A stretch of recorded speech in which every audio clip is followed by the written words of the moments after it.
Siblings were unequally treated. One gifted a home, another a cheap ticket, but a life-changing win exposed favoritism, igniting a quest for independence.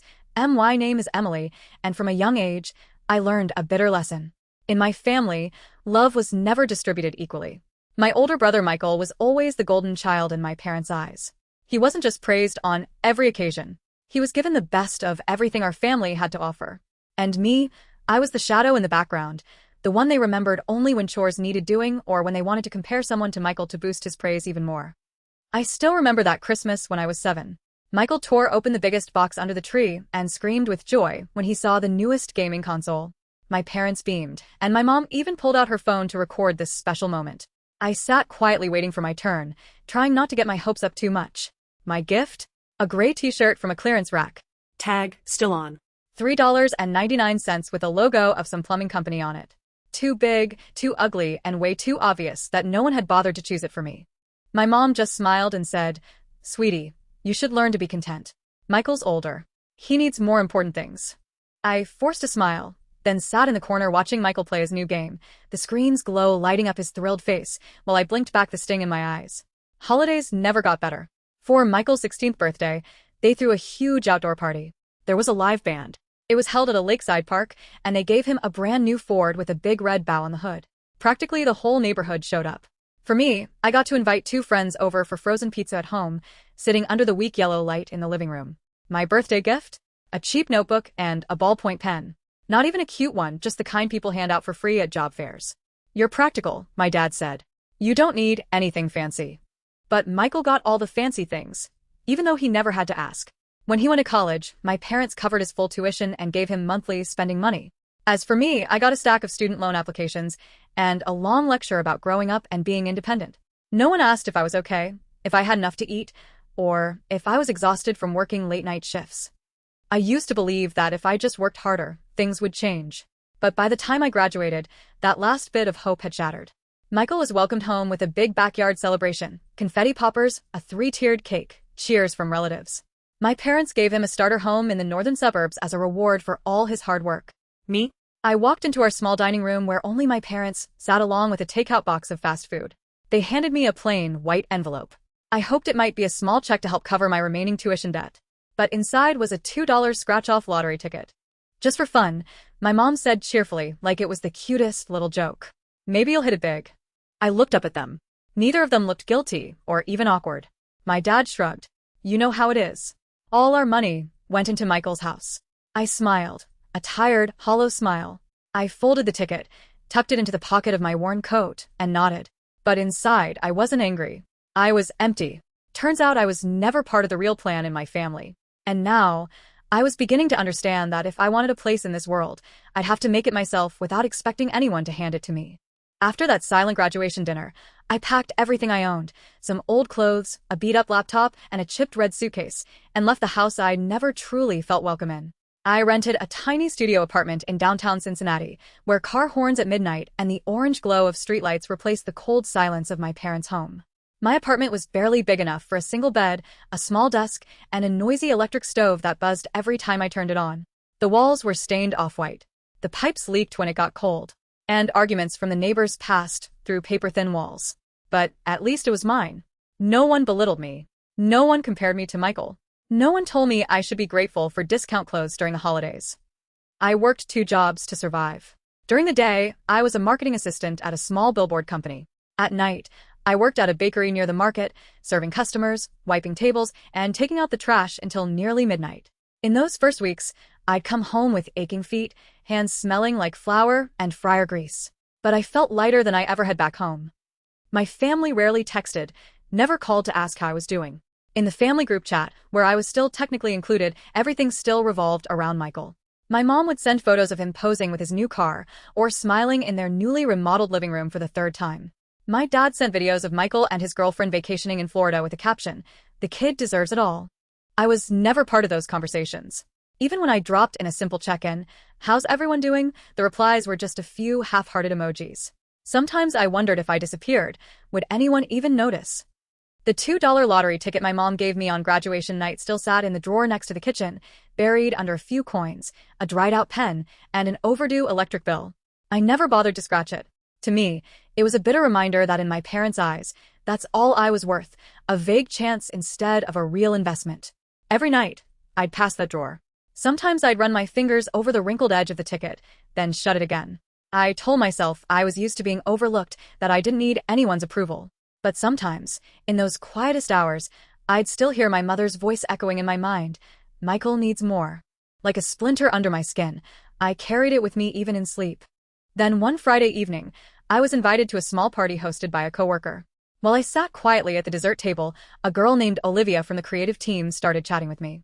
After, while talking about work, she tilted her head, smiled, and asked, "Emily, how come I never hear you talk about your family?" I hesitated, then just said, "Maybe because they never really saw me as part of it." Olivia didn't cry. She just nodded like she understood more than anyone ever had. That feeling of being heard without being judged felt like a tiny crack opening somewhere deep inside. That night when I got home, I opened the drawer. For the first time in months, I picked up the ticket and stared at the numbers under the thin silver coating. My heart slowed. I didn't know why, but something nudged me. Not because I wanted to be rich, but because I was tired of believing I had no worth. I laid the ticket on the table, grabbed my phone, and looked up how to check it on the state's lottery website. Just then, my phone buzzed with a new message from the family group chat. I opened it. It was a photo Michael had just posted. He stood in front of a house, arm around his girlfriend, and behind them was a wooden sign that read, "Playground for our firstborn, coming soon." Underneath were messages from my parents. "So proud. Michael's going to be a dad. Couldn't be happier." Not a single word from me. I gave a small laugh, but this time it wasn't bitter. I set my phone down, uncapped the pen, and gently scratched off the silver layer. No matter what the outcome was, I was ready for change. I could barely breathe as the numbers revealed themselves. My heart pounded so hard I had to place a hand over my chest to make sure I was still conscious. I blinked, repeating each number under my breath, afraid I was reading them wrong. 8, 14, 27, 30, 3, 42, 56. I looked at my phone screen where the Ohio Lottery website flashed. "Congratulations, you've won the jackpot, $134 million. I dropped the pen and stared at the ticket like it had just burst into flame in front of me. It wasn't a joke. It wasn't a dream. I had really won. The whole apartment seemed to hold its breath with me. I didn't scream. I didn't jump up and down like people do on TV. I just sat there silent, hands trembling, mind spinning with a single question. Now what? I didn't call anyone. There wasn't a single person in my life I felt safe sharing this with. My family? They wouldn't ask how I felt. They'd only ask how much I planned to share. That same night, I sat down at my laptop and typed into the search bar, "What to do when you win the lottery?" Hundreds of results came up, but I chose one from a well-known financial site. The first tip it emphasized: don't tell anyone. Find a trustworthy financial advisor. I wrote down a few of the top-rated names in the city. After a lot of thought, I chose someone named Rachel Thompson, a financial expert with over 20 years of experience, whose office was on the 19th floor of a sleek glass building in downtown Cincinnati. I was so nervous before that first meeting, I almost didn't go. I wore my simplest dress, tied my hair back neatly, and arrived 15 minutes early. Rachel's office smelled like peppermint tea, and soft jazz music played in the background. She greeted me with a firm handshake, her bright brown eyes looking like they'd seen hundreds of stories just like mine before. "This isn't something that happens every day," Rachel said after I told her everything in one breath. "But it's not magic either. We're going to turn this into a long-term opportunity, not a one-time stroke of luck." For 3 hours, she helped me create a detailed plan. I wouldn't claim the prize under my real name. We'd set up a limited liability company, an LLC, to receive the funds. That way, my identity would stay completely private. Rachel called in a tax attorney, then an investment specialist. The team worked together, like they were the only people in the world I could trust. Maybe they really were. After submitting all the paperwork and completing the process, I received my first check, $85 million after taxes, transferred into a new account under the company's name. I couldn't believe I was holding a number that used to exist only in my dreams. I once ate instant noodles for 3 straight months just to save money for the electric bill. Now, I could buy the entire building I lived in, but I didn't. I started with small steps.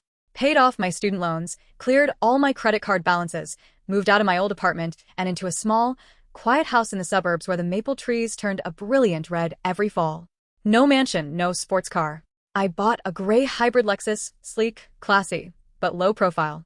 I kept my daytime marketing job, at least for the first few weeks, not because I needed the money, but because I needed time to get used to this new version of myself, and Emily who wasn't constantly backed into a corner. The only job I quit right away was the evening shift at the bakery. I wrote a handwritten thank you letter to the owner along with a small check to help expand the cake display. It was the kindest goodbye I'd ever written. What surprised me most wasn't the feeling of freedom. It was the peace. Every morning, I brewed coffee in a sunlit kitchen and looked out over the backyard where the sparrows chirped. I'd sit down, open a book, no longer worrying about payment deadlines or my mom's passive-aggressive calls. That lottery ticket now hangs in a small glass frame next to my desk. Not as a brag, but as a reminder that sometimes the only thing we need is a chance. Even if it comes from the most unexpected place, and that for the first time in my life, I didn't need anyone else to give me worth. I found it in my own hands. Life after that felt like a dream, but the kind you protect quietly, like a secret you don't want to wake from. I officially left the marketing job after 3 months. On my last day, I brought 2 boxes of cinnamon waffles and a small bouquet of lavender to thank everyone. I told them I'd been offered a freelance opportunity at a creative agency in Seattle. No one questioned it. I had always worked hard, always dreamed bigger. A week later, I moved to Willowbrook, a quiet suburb in southern Ohio. I bought a 2-story modern farmhouse with a wide backyard, an open kitchen with a granite island, and tall windows that welcomed the morning sun. A few neighbors joked I must have struck it big with unicorn stock. I just smiled faintly and said I freelance remotely for a foreign company, vague enough that no one asked more. The car I picked was a pearl white Tesla, smooth and silent, like my new life. I registered it under the company's name with a personalized plate that simply read Ike 27. No one but me knew it stood for Emily Knight, my name and my birth date. Every morning, I brewed coffee with my new machine, stood on the balcony, and looked at the tree-lined driveway, feeling light. I started writing. Not for money, but because I wanted to. I wrote children's stories, something I'd dreamed of doing for years, but was always told was impractical. Rachel helped me invest in a small independent publishing house. On weekends, I attended watercolor classes at a nearby studio. It was the first time I'd truly lived freely. No rigid schedules, no comparisons, no, if Michael could do it, why can't you? I stayed completely off social media. No photos, no updates. But rumors have a way of slipping through. It all started with Sophie, a college classmate who once shared a dorm with me. One afternoon, I got a message from her. Emily, did you just buy a house in Willowbrook? I swear I saw your photo in the neighborhood group and freaked out. I nearly dropped my phone. In this neighborhood, residents often shared photos of new standouts. This time it was my Tesla parked beside a mailbox labeled E-Night with the caption, "What does our new neighbor do to be this rich? Free Starbucks to whoever guesses right." I rushed to remove my name from the mailbox and re-registered everything under the company, but it was too late. Sophie didn't say anything else, but a week later, I saw 3 missed calls from my mom. I didn't call back. 2 days later, I got a text from my cousin Ethan. "So, you really moved to Willowbrook? Everyone's talking. Your mom thinks you came into some money. They even asked if I knew anything." My heart sank. After years of being forgotten, it took just a photo of a car and a new house for them to suddenly remember I existed. I didn't reply to Ethan, but I knew the thing I'd feared most had finally happened. I couldn't stay hidden forever. Rumors spread like wind, and in my family, even a small breeze was enough to spark wild expectations. The next morning, while watering the plants, I saw a familiar black SUV slowly drive past and stop right in front of my gate. My heart thudded. The window rolled down, and I saw Michael behind the wheel. Sitting next to him was my mom, hair perfectly curled, eyes full of curiosity. She didn't bother to hide. I ducked behind a maple tree, my heart racing. They stared at my house for a while. Then Michael turned to Mom and said something. I couldn't hear it, but I could guess. It's probably her. The car drove off, but the dust from its tires lingered in my mind like a warning. That night, I sat in the living room, warm yellow light falling across the wooden floor, but I didn't feel comforted like usual. My phone buzzed. A message from Mom. "We need to talk. We'll come visit you soon." I locked the screen. No response. I had earned my freedom. But now the question was, what would I do to protect it? My mom's texts kept coming all week. Sometimes gentle. "Sweetheart, I just want to see you. I miss you." Sometimes casual. "We're making your favorite stew this Sunday. Want to join for dinner?" And sometimes sweet in that forced sugary way. "Family is forever, Emily. No matter where you live or what you do, you'll always be part of us." I didn't reply to any of them, but I didn't block the number either. I wanted to see just how far they were willing to go. Finally, after 2 weeks of silence, Michael called me directly. I stared at his name on the screen for a long moment, then picked up. "Emily," he began, sounding overly cheerful. "Listen, Mom's really upset you've been avoiding us. Seriously, she cried all night yesterday." He paused, then shifted tone like he was getting to the real reason. "So, me and Sophie, we're getting married. Did you hear? We're having the ceremony this coming spring. Mom and Dad are thrilled. I leaned back into the sofa, eyes fixed on the ceiling. Yeah, I heard, I replied briefly. So, why don't you come home for dinner this Sunday?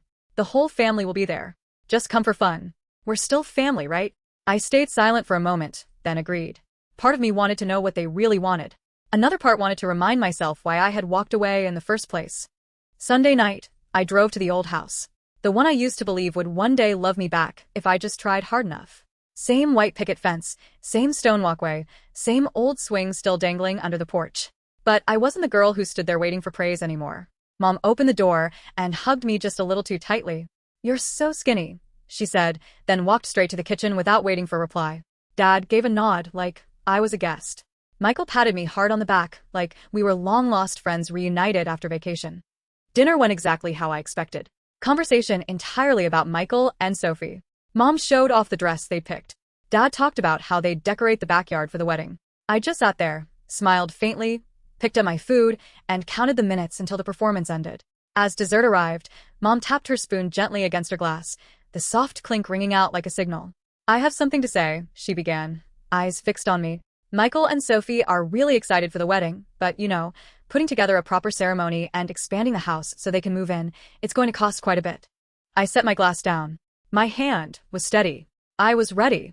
"And since you're doing so well," Mom continued, her voice sliding into sugar-coated sweetness, "the family thought, maybe if you could help just a little, around $100,000 to build a new garage and help with some wedding expenses." Dad nodded, as if it had already been settled. Michael leaned back in his chair, smiling expectantly. "Emily," he said, "I know you get it. We're family blood. Helping each other when it matters should be a given." I looked at them all, my eyes no longer holding any hope, just a quiet calm. The kind I had fought so hard to earn. "Family?" I repeated, my voice steady. Where was family when I was in college? When I worked 2 jobs and lived off instant noodles for a month? Where were you then? No one answered. What was it Mom said to me back then? I tilted my head and looked at her. "Oh, right. No one's stopping you from working harder." Well, now I have. I worked harder, but not to pay for the things you dismissed. No one smiled. No one argued. I stood up, picked up my purse, and looked at them one last time. "I used to hope you'd see me. I used to hope to be part of this family, but not anymore. And if you really want to expand your garage," I turned to Michael and smiled, "then no one's stopping you from working harder." I walked out the door, feeling like an old creaky door and my heart had quietly, firmly closed. And this time, I didn't look back. That night, I drove home in silence. No music, no podcast, just the soft hum of the tires against the road and the gentle wind slipping through the cracked window. In the rearview mirror, the glow of my old house blurred like a fading memory. But I knew I hadn't just left that place physically. I had left it in spirit, too. When I got home, I sank onto the living room couch, slipped off my heels, and let out a long, deep breath. The relief didn't come all at once. Instead, there was a quiet sadness, like I had just said goodbye to something that once meant everything, even if it had hurt me so many times. But this time was different. I didn't cry. I didn't feel guilty. I just breathed. For the first time in years, I felt like I wasn't a child trying to earn love through good behavior. The next morning, my phone buzzed nonstop. Messages from Mom. "What did you mean by that? I never treated you any differently. Family always comes first. You really hurt me, Emily." Then from Michael. "I don't even know who you are anymore. We just needed a little help, and you acted like a stranger." I dropped the phone into a drawer and locked it. I'd heard these lines all my life. The only difference now was I didn't believe them anymore. I started my new days on my own terms. No rigid schedule, no urge to prove anything. Each morning, I got up early, brewed coffee, and sat on the porch watching the sunlight spill across the front lawn. I wrote more, read more, even started learning to play the ukulele, something I had dreamed of in high school but never got encouragement to pursue. I invested in a few small projects with Rachel's guidance, my financial advisor, who had become more like a close friend. We talked every week, not just about money, but about life, balance, self-worth, and real freedom. My house grew warmer with time. I planted more lavender along the fence, added a small swing in the backyard, and built a tall bookshelf in the living room. Every item I chose, every corner I decorated felt like a declaration. I was no longer living inside someone else's mold. One late fall afternoon, as I was watering the garden, I heard the doorbell ring. On the front step was a white envelope with no name. I opened it. Inside was an old family photo, me, Michael, Mom, and Dad, taken on a summer trip to Lake Erie. On the back was one line. No matter where you are, home is still home. I didn't smile. I didn't feel sad. I just quietly folded the photo and placed it in the drawer next to the fireplace. I didn't rip it, didn't throw it away. I just didn't belong there anymore. A week later, I received an invitation to an art exhibition in Columbus. One of my children's short stories had been illustrated and displayed in the new author section. I drove there alone with soft jazz playing in the car and a light buzz of excitement in my chest. No one clapped when I entered the gallery. No one took pictures of me next to the display. But I felt whole, more complete than I ever did standing beside Michael, soaking up empty praise. After the exhibit, I sat alone in a small cafe down the street, jotting down new ideas in my leather notebook. A little girl at the next table watched me for a while, then walked over. "Are you the one who wrote Little Moon?" she asked, eyes bright. I nodded and smiled. "I really love that story. You're a great writer." That sentence from a complete stranger warmed my heart in a way I had waited my whole life to feel from the people closest to me. I thanked her and returned to my table, my chest filled with quiet joy. I had nothing left to prove, no one left to impress. I had stepped out of the invisible cage called family duty, and for the first time in my life, I was living, truly living, with the clear belief that I was worthy of good things. Not because anyone said so, but because I had found that worth within myself through the smallest things. The months that followed passed like a cool breeze on a sweltering summer day. My new life wasn't flashy or loud, but it was full of things I never dared to dream of when I lived under that old roof. I invested in a few edtech startups Rachel introduced me to, bought a small cabin in Vermont for long retreats, and every so often, I treated myself to a trip, not to escape, but to explore. I had mornings sipping coffee by the beach in Santa Barbara, afternoons reading beneath old oak trees in Oregon, and evenings watching fireworks from a vintage hotel balcony in Savannah. No more financial stress, no more tightrope walking around icy glances or passive digs. With each passing day, I felt closer to the woman I had always hidden deep inside. I began writing more regularly. Children's stories filled with imagination, small but brave characters, dreams dismissed by others but never truly extinguished. My debut book was published by a small press in Chicago. And strangely, I felt no urge to show it off to anyone in my family. For the first time, success wasn't tied to outside approval. I stopped checking messages from Mom or Michael. Rachel helped me move all personal contact to private channels. The people who really cared about me were already in my life. New friends, a few sincere professional relationships, and most importantly, myself. One Saturday afternoon, as I waited for my order at my favorite organic bakery downtown, I heard a familiar voice behind me. "Emily." I turned. It was Michael. He wore a gray plaid shirt, his hair a little messy, like he had just stepped out of the car. He didn't look much different from the last time we met, except now his eyes had lost their old confidence. Instead, they carried a trace of weariness, a hint of bitterness. "Didn't expect to see you here," he said with a weak smile. "You live around here?" I nodded, polite but distant. "Yeah, close by." "You?" Michael shrugged. "Just picking up pastries for Sophie. She's pregnant with our second." He paused. "Mom still talks about you all the time." I said nothing. Silence stretched for a few seconds. Then Michael looked at me directly, voice quieter. "You know, sometimes I think this world just isn't fair." I tilted my head, my gaze calm, and replied clearly, "I agree. Life isn't fair. But I learned how to make it fair for myself." Michael curled his lips like he wanted to say something, but stayed quiet. Maybe he understood that I wasn't the same little sister who once sat quietly at the dinner table, smiling through pain. I didn't need them to know I was worthy. His silence said it all. He knew I had outgrown the box they tried to keep me in. A bakery employee called my name and handed me the warm bag. I nodded in thanks, turned to Michael. "I really do wish you the best." "I mean that." I walked away, without looking back. Under the soft golden sun stretching across the sidewalk, I moved slowly, steadily. I didn't need to win. I just needed to live. That night, I sat on my porch, a mug of chamomile tea in hand, eyes lifted to a sky sprinkled with stars. The wind rustled the lavender by the fence. I thought of the years that had passed, all the times I was forgotten, compared, made to feel like the extra piece. I once believed I was just a flawed version of something better, something Michael represented. But now I knew the truth. I wasn't a copy of anyone.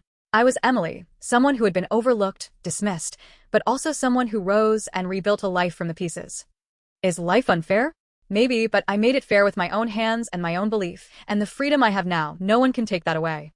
From a girl underestimated by her own family, Emily had moved beyond old wounds to build a life of freedom and value with her own two hands. She no longer sought validation from those who once hurt her, but instead learned to love herself and live in alignment with what she believed in. Emily's story reminds us, no one has the right to define your worth except you. Sometimes walking away from toxic relationships is the very first step toward finding true happiness.